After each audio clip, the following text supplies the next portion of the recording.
Pasti lo pernah ngerasain gelisah dan bingung ketika ketemu dan kumpul sama orang-orang baru. Atau lo ngerasa takut salah tingkah ketika ketemu orang di sekitar lo. Nah, perasaan yang seperti ini dinamakan sebagai kecemasan sosial.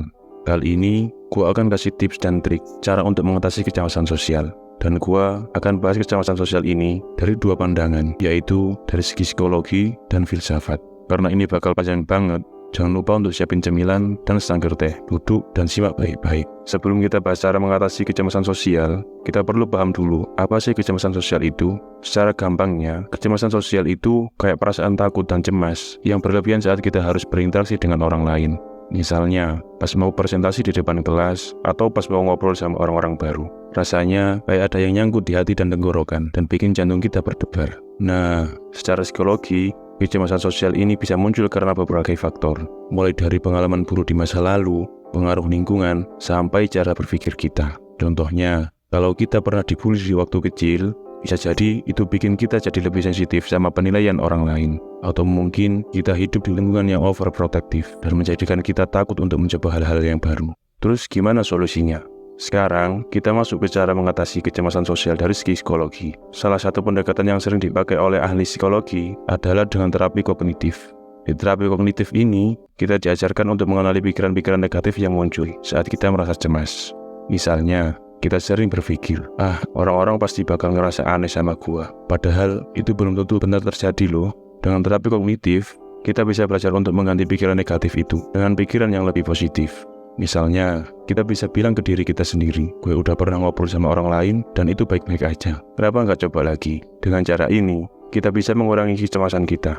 Selain itu, ada juga teknik relaksasi seperti pernafasan dalam. Ketika kita merasa cemas, coba deh tarik nafas dalam-dalam. Tahan sebentar, terus hembuskan perlahan. Pasti rasanya kayak kita lagi reset otak kita, dan itu bikin kita lebih tenang. Sekarang kita geser ke filsafat.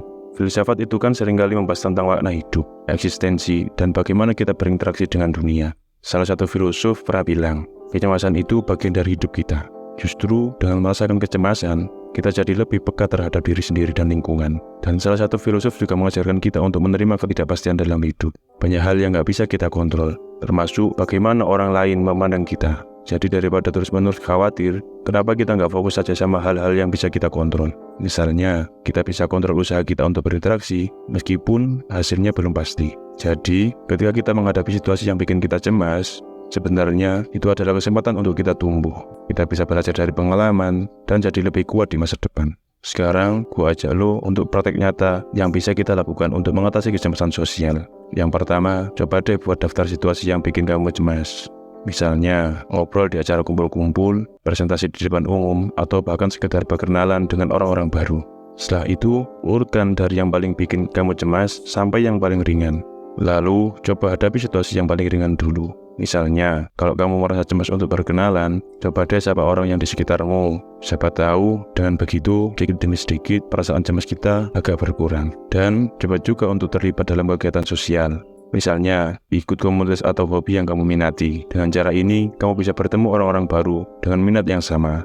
Jadi, obrolan bisa lebih mengalir dan ngerasa nggak canggung. Plus, kamu bisa belajar untuk lebih percaya diri dalam berinteraksi. Jadi kesimpulannya, kecemasan sosial itu emang bisa jadi tantangan, tapi bukan berarti kita nggak bisa mengatasinya. Dengan pendekatan psikologi, seperti terapi kognitif dan teknik relaksasi, ditambah dengan pemahaman filsafat tentang menerima ketidakpastian dan belajar dari pengalaman, kita bisa menghadapi kecemasan itu dengan lebih baik. Ingat, setiap orang pasti pernah ngerasa cemas. Jadi, kamu nggak sendirian. Yang penting adalah terus berusaha dan berlatih. Jangan takut untuk mencoba, karena setiap langkah kecil itu bisa membawa perubahan besar dalam hidup kita.